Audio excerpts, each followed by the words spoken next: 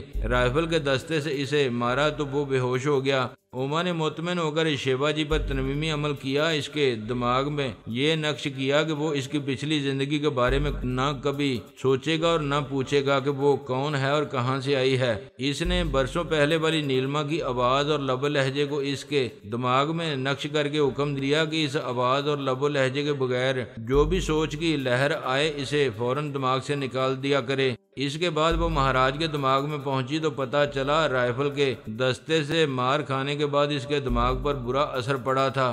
ایک تو نیم بے ہوشی کی حالت میں تھا، دوسرا یہ کہ وہ اپنی پچھلی زندگی بھول گیا تھا کہ وہ کون ہے اور کہاں زندگی گزار رہا ہے۔ اوما کو ان باپ بیٹے سے کوئی خاص دلچسپی نہیں تھی۔ وہ بعد میں اس کی دماغی حالت معلوم کرنے کے خیال سے واپس چلی گئی۔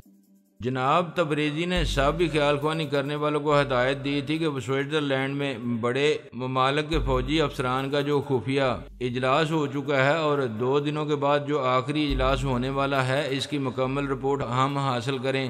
میں پیرس میں تھا، اپنے بستر پر آرام سے لیٹا ہوا اس خفیہ اجلاس کے افسران کے چور خیالات پڑھ رہا تھا۔ اس اجلاس میں صرف مسلم ممالک کے خلاف سازشیں ہو رہی تھیں اور یہ طے کیا جا رہا تھا کہ ان کی سازشوں کی تکمیل میں صرف بابا صاحب کا ادارہ رکاوٹ بنا ہوا ہے۔ اگر بڑے ممالک متحد ہو کر اچانک بابا صاحب کے ادارے پر بھرپور حملے کرتے رہیں گے تو وہ ادارہ ہمیشہ کے لیے نیست و نابود ہو جائے گا۔ اس سازش کی اہم بات یہ تھی کہ بھرپور حملے ایسے وقت کیے جائیں جب تمام مسلمان ٹیلیپیتھی جاننے والے وہاں موجود ہوں اور اچانک حملوں کے باعث انہیں بھی ادارے سے فرار ہونے کا موقع نہ ملے۔ یوں تو دین اسلام کے آغاز سے عیسائیوں اور یہودیوں نے مسلمانوں کے خلاف محاذ آرائی شروع کر دی تھی۔ ہر صدی میں، ہر دور میں مسلمانوں کے خلاف بے پناہ طاقت کے مظاہرے کیے گئے۔ صدیوں کے تجربات نے دشمنان اسلام کو یہ سمجھا دیا کہ مسلمان کے اتحاد کو بکھیر دینے کے بعد ہی انہیں کمزور کر کے اپنا تابع اور محتاج بنا کر رکھا جا سکتا ہے۔ 20ویں صدی کے اختتام تک یہی ہو رہا ہے۔ کئی مسلم ممالک امریکہ اور روس وغیرہ کے زیر اثر رہ کر صرف اپنے تخت و تاج کی سلامتی کے لیے کوشاں ہیں۔ لبنان، حسینیہ اور کوسووو جیسے ملکوں میں لاکھوں مسلمانوں کے قتل عام پر مسلم ممالک کے سربراہ رسمی طور پر احتجاج کر کے خاموشی سے تماشا دیکھ رہے ہیں۔ بابا صاحب فرید واسطی کے قائم کردہ مستحکم اور ناقابل شکست ادارے پر بھی حملے ہوں گے تو کسی سے صرف ہمدردی کی توقع کی جائے گی، لیکن عملی کارروائیوں کی کبھی توقع نہیں کی جا سکے گی۔ ہمیں اپنا دفاع خود کرنا تھا، اس لیے ہم تیاریاں شروع کر چکے تھے۔ خیال خوانی کرنے کے دوران میں نے پرائی سوچ کی لہروں کو محسوس کیا، پھر پوچھا کون؟ جواب میں ایک نسوانی سرد آہ سنائی دی۔ وہ آہ کرے یا آہ ہا کہے، میں اسے لاکھوں کروڑوں میں پہچان سکتا تھا۔ میں نے خوشی سے اٹھ کر بیٹھتے ہوئے کہا، سونیا میری جان، تم پہلی بار خیال خوانی کر رہی ہو، تم میرے خیالات سے خوشی کا اندازہ کر سکتی ہو۔ ہاں، تم سے زیادہ خوشی اور بھلا کسے ہو سکتی ہے۔ میں یہ علم سیکھنے سے ہمیشہ انکار کرتی رہی۔ 2 4 دشمن سامنے آئیں تو ان سے تنہا نمٹ لیتی ہوں، لیکن اب تو دشمنوں کے ارادے تباہ کن ہو گئے ہیں۔ وہ سب متحد ہو کر میرے بابا صاحب کے ادارے کو ختم کرنا چاہتے ہیں۔ بابا فرید واسطی نے اپنے آخری لمحات میں کہا تھا کہ اس ادارے کو قائم رکھنے کے لیے اپنے مزاج کے خلاف بھی کچھ کرنا پڑے تو کبھی گریز نہ کرنا، اسی لیے تم نے ٹیلی پیتھی سیکھ لی۔ ہاں اب بتاؤ بنیادی معلومات کیا ہیں؟ وہ ادارے پر حملے کریں گے لیکن صحیح وقت کے انتظار میں ہیں۔ انہوں نے یہ معلوم کرنے کے لیے کئی سراغرساں چھوڑ رکھے ہیں کہ کسی خاص دن یا کسی خاص تقریب میں ہم تمام ٹیلی پیتھی جاننے والے اس ادارے میں یکجا ہوں تو ایسے ہی وقت منظم حملے کیے جائیں گے۔ پچھلے 3 دنوں سے تمام خیال خوانی کرنے والے ادارے میں موجود تھے اور اب خیال خوانی کرنے والوں کا اضافہ ہو چکا ہے اور ان کے فرشتوں کو پتہ نہیں ہے کہ ہم کہاں ہیں اور کیا کر رہے ہیں۔ ان کے پاس 4 دن پہلے کی رپورٹ ہے کہ علی اور فہمی پیرس میں ہیں، جلال پاشا ثانی پارس اور پورس لندن میں کہیں ہیں، میں اور تم قاہرہ میں سنگریلا کو اسپتال پہنچا کر امریکن CIA کی پوری ٹیم کو تباہ کر چکے ہیں۔ وہ نہیں جانتے کہ 4 دنوں میں وہ تمام رپورٹ پرانی ہو چکی ہے۔ اب تمہارے کیا ارادے ہیں؟ انہیں ادارے پر حملے کرنے کے خواب دیکھنے دو، ہم انہیں مختلف معاملات میں شاک پہنچاتے رہیں گے۔ میں نے 2 مجاہدین اعظم کا مطالبہ کیا ہے۔ وہ مجاہدین 4 ایسے فوجی افسران کی قید میں ہیں جو یوگا جانتے ہیں اور انہوں نے اپنی حکومت کے اس حکم سے انکار کیا ہے کہ مجاہدین کو رہا کریں گے۔ فرہاد یہ امریکن ڈرامہ ہے، ڈرامہ ہونے دو، ان 4 رپوش افسران کو ڈھونڈ کر نکالنا ہے۔ انہوں نے 2 مجاہدین کے علاوہ مہاراج اور مہیش کو بھی کہیں چھپا کر رکھا ہے، یعنی وہ تعداد میں 8 ہیں۔ ہاں لیکن ایک خفیہ اڈے سے فرار ہوتے وقت وہ تعداد میں 6 تھے۔ ان 4 افسران کے ساتھ یا تو مہاراج اور مہیش تھے یا پھر وہ 2 مجاہدین ہوں گے۔ میں نے امریکی اکابرین کو سختی سے منع کیا ہے کہ وہ انہیں تلاش نہ کریں ورنہ وہ گرفتار ہونے سے پہلے دونوں مجاہدین کو ہلاک کر دیں گے، یعنی ہم خاموشی سے انہیں تلاش کریں گے۔ ہاں کوئی ایسی چال چلو کہ انہیں خبر نہ ہو اور ہم ان کی شہ رگ تک پہنچ جائیں۔ مجھے ذرا غور کرنے دو، یا تو ہم ان کے خفیہ اڈے تک پہنچیں گے یا پھر انہیں ظاہر ہونے پر مجبور کریں گے۔ وہ چلی گئی۔ آدھے گھنٹے بعد واپس آ کر بولی، پردیش میں رہنے والوں کو اپنے دیش کی کوئی چیز مل جائے تو وہ بہت خوش ہوتے ہیں۔ ایک بنگالی کو امریکہ میں رسگلہ مل جائے تو وہ اسے ایک نعمت سمجھ کر کھائے گا۔ ایک پنجابی ریڈیو سے پنجابی موسیقی سن لے تو مست ہو کر بنگڑا ڈالنے لگتا ہے۔ اسی طرح مہاراج اور مہیش کو بھی بھارت کی کسی چیز سے لگاؤ ہوگا۔ درست کہتی ہو، ان ٹیلی پیتھی جاننے والے باپ بیٹے کی ہر ضرورت پوری کی جاتی ہے۔ ان میں ایسی ضرورت کی چیز کیا ہوگی جو بھارت سے منگوا کر انہیں دی جاتی ہوگی؟ سیدھی سی بات ہے، دنیا کے ہر ملک میں منسٹری آف انفارمیشن اور پریس اینڈ پبلیکیشنز والے تمام ممالک کے اخبارات منگواتے ہیں تاکہ ان ممالک کے اندرونی سیاسی حالات معلوم ہو سکیں اور ان کے ایڈیٹوریل سے دوسرے ملکوں کے متعلق اپنے طور پر اپنی رائے قائم کر سکیں۔ امریکہ کے تمام بڑے شہروں میں ہر ملک اور ہر زبان کے اخبارات آتے ہیں۔ کیا وہ باپ بیٹے ہندی اخبارات پڑھنے کا مطالبہ نہیں کرتے ہوں گے؟ بے شک وہ چاروں افسران بھی یہ چاہتے ہوں گے کہ ان کے ٹیلی پیتھی جاننے والوں کو ہندی اخبارات کے ذریعے وہاں کے سیاستدانوں کے بیانات پڑھ کر ان کے اندر چھپی ہوئی دوگلی پالیسیوں کے متعلق معلومات حاصل ہوتی رہیں۔ واہ میری جان، تم نے کیا نکتہ نکالا ہے! پہنچنے کا راستہ تو مل رہا ہے، لیکن امریکی ریاست کی منسٹری آف انفارمیشن پہنچ کر معلوم کرنا ہوگا کہ مختلف زبانوں کے اخبارات کے تقسیم کنندہ کون کون ہیں اور ان کے ہاکر ہندی اخبارات کہاں کہاں پہنچاتے ہیں۔ ہمارے پاس اب ٹیلی پیتھی جاننے والوں کی کمی نہیں رہی ہے۔ ابھی ان سب سے کہتے ہیں کہ وہ امریکہ کی ایک ایک اسٹیٹ میں جائیں اور معلومات حاصل کریں۔ ہم دونوں اپنے مختلف ٹیلی پیتھی جاننے والوں کے پاس جا کر انہیں ہدایات دینے لگے کہ وہ امریکہ کی ہر ریاست میں جا کر ہندی اخبار کے تقسیم کنندگان کے خیالات پڑھیں اور جہاں جہاں ہندی اخبارات پہنچتے ہوں وہاں کے نام پتے اور فون نمبر معلوم کریں۔ یہ سونیا سلمان، جلال پاشا، ثنا ثانی پارس اور ادارے سے تعلق رکھنے والے کئی ٹیلی پیتھی سیکھنے والے سراغرساں اس کام میں لگ گئے۔ صرف فہمی کو چھوڑ دیا گیا۔ وہ افغانستان میں علی کے ساتھ مصروف تھی۔ اس سے ایک کی کمی سے کوئی فرق نہیں پڑتا تھا۔ ہمارے پاس تو جیسے ٹیلی پیتھی جاننے والوں کی فوج تھی۔ شام سے پہلے ہی کئی مشکوک نام پتے اور فون نمبر معلوم ہوئے۔ ان مشکوک پتوں میں سے ایک بنگلہ میکسیکو کے ایک پہاڑی علاقے میں تھا۔ وہاں ریٹائرڈ فوجی افسران نے زیادہ تعداد میں رہائش اختیار کی ہوئی تھی۔ ثانی نے آ کر کہا، پاپا میں مہاراج کے دماغ میں پہنچ گئی ہوں۔ ایک گن مین نے اس کے سر پر رائفل کے دستے سے ضرب لگائی تھی۔ وہ بے ہوش ہو گیا تھا۔ ہوش میں آنے کے بعد اپنی یادداشت کھو بیٹھا ہے، اپنی پچھلی زندگی بھول گیا ہے۔ جب وہ پچھلے واقعات بھول چکا ہے تو تمہیں کیسے معلوم ہوا کہ کسی گن مین نے اسے بے ہوش کیا تھا؟ وہاں مہاراج کے بیڈ کے پاس سیکیورٹی افسر، گارڈز اور ایک ہپناٹائز کرنے والا موجود ہے۔ وہ آپس میں مہاراج کی موجودہ حالت کے بارے میں باتیں کر رہے ہیں۔ آپ ان سب کے دماغوں میں جا سکتے ہیں۔ میں سونیا اور کئی خیال خوانی کرنے والے ثانی کے ذریعے وہاں موجود رہنے والوں کے دماغوں میں پہنچ گئے، پھر ان کے ذریعے بنگلے کے باہر ڈیوٹی پر رہنے والے گارڈز کے اندر پہنچے۔ اس بنگلے کے دوسرے حصے میں مہیش تھا۔ اسے اپنے باپ کے بارے میں خیال خوانی کے ذریعے معلوم ہوا تھا۔ وہ چیخ چیخ کر احتجاج کر رہا تھا کہ اس کے باپ کو کیوں زخمی کیا گیا تھا اور اس کی بے ہوشی کے بارے میں بیٹے کو کیوں نہیں بتایا گیا تھا۔ میں مستقل مہاراج کے دماغ میں تھا، اس کے چور خیالات بھی الجھے ہوئے تھے۔ اسی وقت ہپناٹائز کرنے والے نے کہا، میرے پچھلے تنویمی عمل کے اثرات کی مدت ختم ہو گئی ہے مہیش، پر فوراً عمل کرنا ضروری ہے۔ اس پر عمل کیے جانے تک کسی تجربہ کار ڈاکٹر کو بلا کر مہاراج کا معائنہ کرایا جائے۔